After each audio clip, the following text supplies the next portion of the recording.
name is Karissa. I am 21 and she's Javier. She's 16 months. I had her when I was 19. So you say hello? Good job. I've been married for 1.5 years.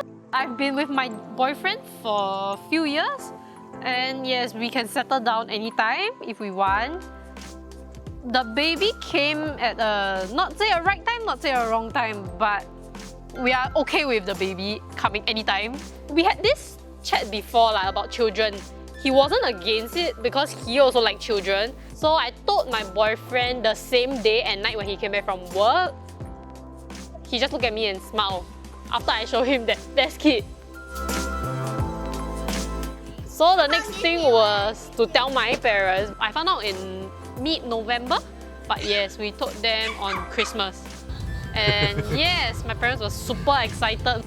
And for my boyfriend's parents, I told him to go and tell his parents on his own because he don't want to let me do it because I'm too straightforward. But he didn't do the job until the day where we were going to ROM.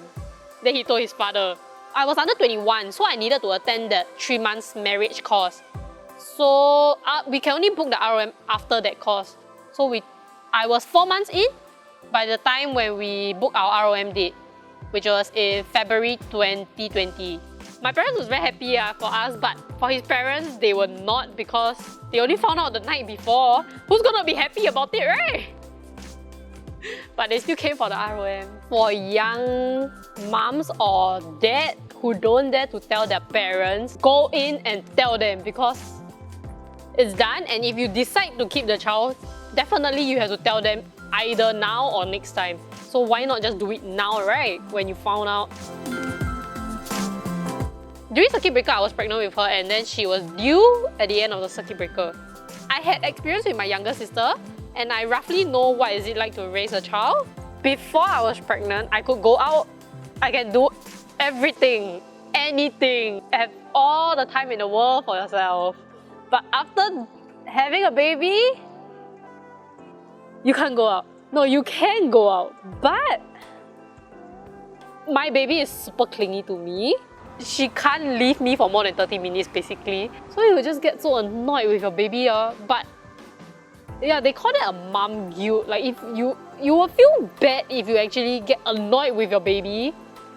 But it's actually just because you don't have enough rest.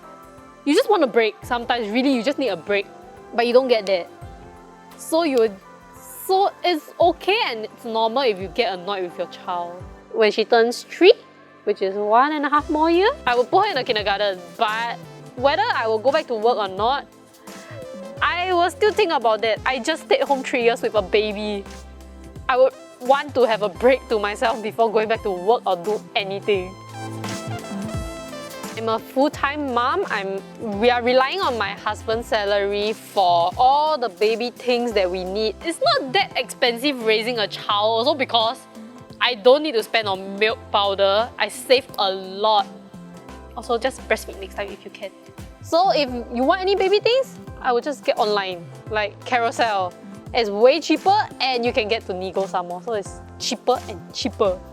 After having a child, the first thing you should do is ROM and look into houses. Housing is one big factor. If you intend to stay with your parents or anything, then it's fine. But yeah, house is one big factor because who don't want your own small little nest with your lovely family, right? Anyone was to be in my shoe, like if you're a teenage and pregnant, don't need to be scared. If you can afford, just go and give birth. If you cannot, first you definitely talk to your partner lah. Your partner might have something to say different from you, or your parents. Most parents wouldn't ask you to abort also because it's a life after all. I cannot imagine myself without this baby. Changed my life completely, especially my attitude. People that know me knows how impatient and feisty I get. Yeah, but with her, she's really testing my patience every day. Your little one will bring a lot of joy to you. Yeah, she might drive you crazy sometimes, but it's very fun.